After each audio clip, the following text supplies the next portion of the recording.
I'm rarely at a loss for words.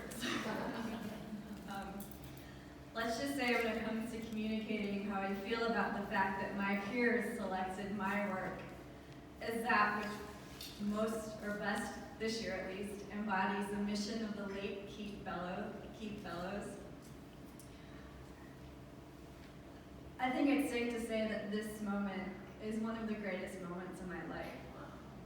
Thank you so much for being here. Friends and colleagues, I think that our work, traveling, writing about people, places, and cultures, it's never been more relevant, nor more critical. With nationalism spreading across the globe, with our own country preoccupied with building a wall, with re-entrenching behind fear. Fear of the other, fear of that which is different.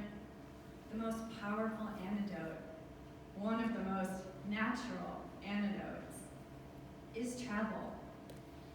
Because at its heart, at its core, travel's about connection. I know that pretty much everyone in this room has been to a place or had an experience that felt really foreign. The people, their mannerisms, their gestures or body language was just really different than what we were used to. The food was exotic, and not in a good way. There were barriers in language, in religion, in ideology. And then, after a little bit of time, after a couple days, we start to understand the daily rituals, the food, the types of entertainment, and we start to be able to read the cultural cues and the facial expressions. And we have that moment where we're reminded that despite our differences, fundamentally, people have the same needs and the same dreams. We're reminded, as my friend and mentor Don George says, that that the earth is essentially a friendly place.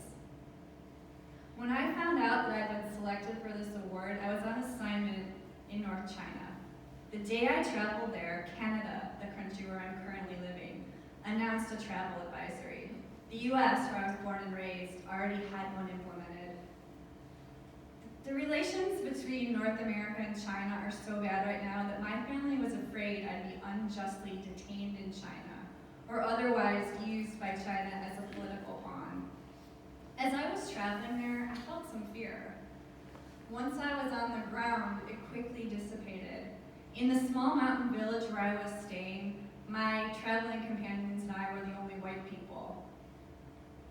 But we were met at every turn with friendliness and with a kind curiosity.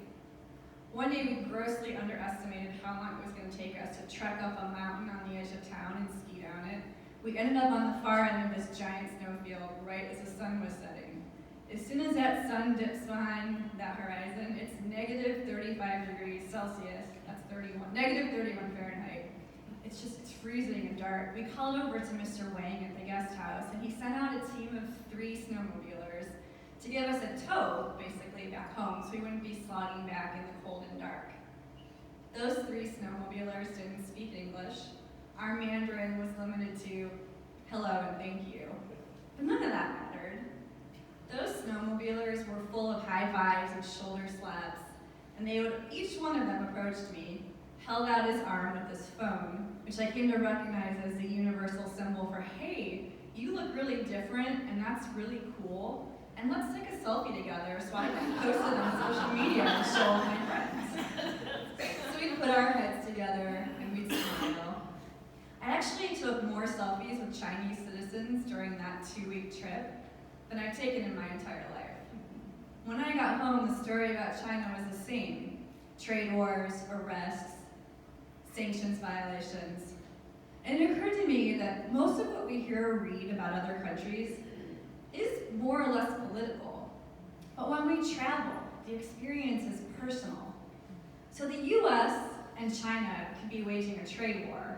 Meanwhile, on the ground, its citizens are fist bumping over a shared love of snow sports and adventure. I understand, in a world that feels increasingly more divided, how tempting it is to stay home. That's exactly the reason we, as travel writers, as tourism promoters, need to keep putting ourselves out there, to keep telling those personal stories. Keith Bellows knew this. His voice was one of the strongest in elevating our craft, our mission to one that teaches and transforms. May his legacy and his lesson never be forgotten. Thank you.